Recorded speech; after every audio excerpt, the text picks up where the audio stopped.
And now, it's time for another Dice Tower review with Ryan Metzler. Hey everybody, it's Ryan Metzler here yet again, and today we're going to take a look at a game from Level 99 Games. That game being Pixel Tactics 2, which is essentially an expansion for Pixel Tactics, although can be played solo. If you have not seen my review of Pixel Tactics, I suggest you go check that out, because in this video I will not cover a whole lot of the gameplay. I'll give you a basic idea, and I'll talk a little bit about what's inside of the decks, but I'm not going to cover the intricacies of the style of the game. At the end of this video, I will tell you a little bit more about what you get inside of this box and how it adjusts what you get with Pixel Tactics. But note that it can be played solo. I just suggest you play Pixel Tactics 1 first.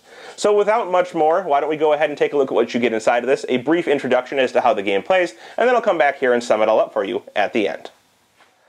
So here you can see the components for Pixel Tactics 2. Now I have a nice mouse pad sheet here that I use for the layout of the game, but the game does come, of course, with one of these nice little paper ones that you can use if you want to go ahead and get the mouse pad one. They do sell those, but this functions just fine as your own player mat. It's the same thing, essentially. Now I've already done Pixel Tactics 1, so I'm not going to go too much into the gameplay here, just a very basic overview of how the game works to show you some of the variability in it, and that's basically what this expansion is going to add, is more variety for you to play with. If you think you've played out Pixel Tactics 1, man, you must have played a lot of Pixel Tactics, but Pixel Tactics 2 adds even more variability, more abilities, more different cards that you can use, each unit being able to be used in several different ways. So, at the beginning of the game, you're going to get 5 cards, and each of these cards has various abilities on it. If you look at them one way, the card is a basic unit, a sniper, or a puppeteer, or a curse knight, a werewolf, or a war mage. But if you look at them the other way, these are going to be your potentials for leaders, and at the beginning of the game you're going to choose a leader to be your leader for the whole game. Each of them has different abilities. So we have a Tavia 6 here. So this leader's attack is ranged. You may use 2 actions to discard a card from your hand and defeat any hero. So this is a new ability. The person is automatically ranged, and you can use 2 of your actions in order to kill any hero on the board. That's awesome. You just eliminate them, they're gone. So she's either a sniper, or she's a Tavia 6. Or you have the Puppeteer. The Puppeteer is either a Puppeteer, or for the whole game it could be Tanis Trilovies.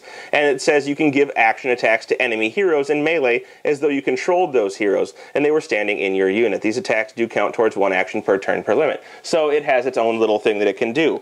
Or you have the Curse Knight, who is also Bainveer Marlgrove. At the end of each round, place a curse counter on this leader. Once per wave is a free action. You can discard a curse counter to give heroes you control +2 attack strength and skip casualty checks, so people won't be knocked out and they get stronger. So each of these cards has multiple functions. So you're going to choose one. Maybe we choose a Tavia 6 to be our leader, and the other cards in our hand are simply our hand.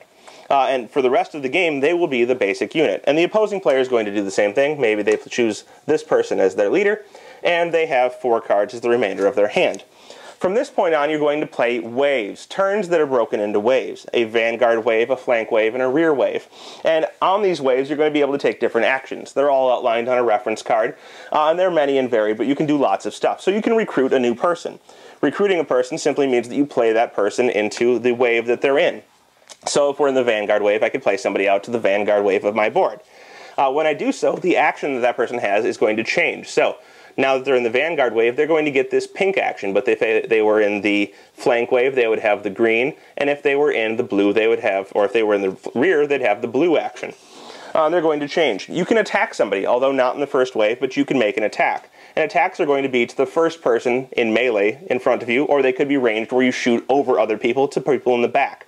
The objective being to deal lethal damage to your opponent's leader. So you can do that. You can also use the cards as an order. So not only do they have abilities for Vanguard, Flank, and Rear, but they also have abilities based on just playing them as a card themselves. And, of course, they can be leaders. So there's all types of variation in this game. But, for example, this one could just be discarded from your hand for the purple ability, which says that you can activate the order power of a hero you control in the current wave. So it discards it to allow you to activate a hero in the current wave. And so there's several different ways you can use these cards. As I said, I've covered them all in the previous Pixel Tactics. The game is great, and this just adds a lot more variety to it, giving you a whole other deck of cards that you can use. Essentially, you're going to go back and forth drawing cards, playing guys out on the table, attacking the opponent, trying to eliminate the units that are guarding their leader in order to do lethal damage to their leader, which is marked with tokens. And when you do that, hopefully you eliminate them before they eliminate you, and the player that does so will be the winner. Well, there you have it. That is Pixel Tactics 2, and I know I did not cover the gameplay in detail. I've done it before. Go check out that video. What I want to say about this is that it is essentially just more cards. Now, that's not a bash at this game. More cards is the exact thing that this game could use for an expansion. It doesn't need more complexity. It plays out perfectly as it is. I enjoy the game a lot. All it does is give you more variety, but that's awesome. In this deck, there are a couple of amazing cards, a couple of amazing leaders that do just awesome things, and I know there's more than I can cover, but two of my favorites are, one, a guy that, based on the number of cards in your hand, either gives you +3 attack or plus defense based on, or essentially, you know, not plus defense, but you take less damage based on how many cards you have compared to your opponent. So if you have more cards than them, you get stronger attacks. If you have less cards, you take less damage. So no matter what, they want to keep even with you on cards in order to keep it so that you don't have an advantage. And so your opponent is constantly trying to figure out what they can do to stay even with you on cards. Another is a card that makes the game so, it kind of turns it on its head so strongly, and what it does is it allows any of your units to be played for any ability in any of the 3 different ranks. So Vanguard, Flank, or Rear, it doesn't matter which one you play the card in, you can choose any ability, and you rotate the card based on what ability you want them to have. So now, not only can you have different abilities based on what flank you're in, but you can have any of the abilities in any flank. So that gives you so many options in that deck that I think it's almost impossible to wear them out. So if you've played Pixel Tactics to death and you're looking for more variety, you're looking to keep it fresh, you can buy this and you can play it standalone, or you can combine it with your Pixel Tactics 1 decks in order to give you just larger, more variable options in each game.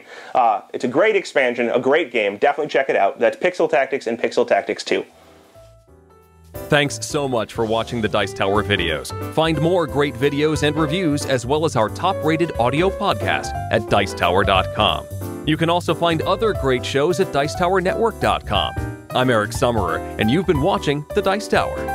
The Dice Tower is sponsored by Cool Stuff Inc., where you can find great games for great prices. Cool stuff in stock. Check them out at CoolStuffInc.com.